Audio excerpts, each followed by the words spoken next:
So another story time from the cult.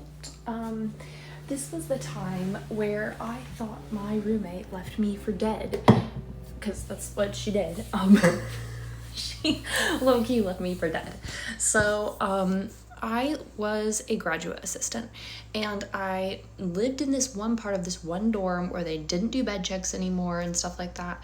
So I'm in there, and one day I'm scrolling Instagram, and I see that at 4 a.m. there was a fire alarm that went off, and nobody knew why it went off, and it was 4 in the morning and everyone evacuated. And I was like, huh, weird. And then I was like, wait a minute, that's my dorm. I slept through it. Like, I freaking slept through. If it had been a real fire, I would have died.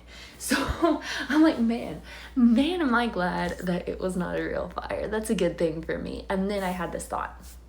I was like, wait a minute, I have a roommate.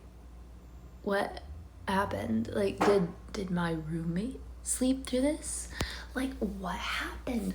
So eventually I went and asked her, and I was like, hey girlfriend, you remember the fire alarm? Did you sleep through that too? Like, what happened?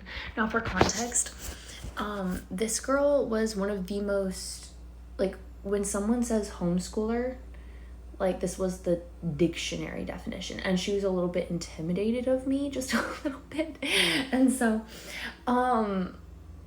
to be fair, this girl also acted like she was scared of her own shadow. But anyways, she's like, oh yeah, about that.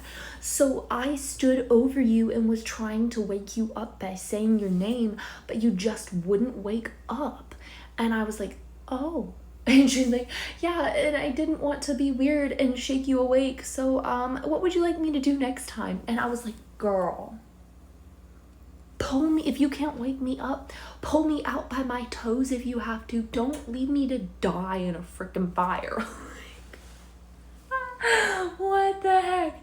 So anyway, yeah, that's the time I would have died if it had been a real fire. And I told that story to some people, and they were like, oh, your roommate must hate you. She must actually want you to die. And I was like, I don't know, man.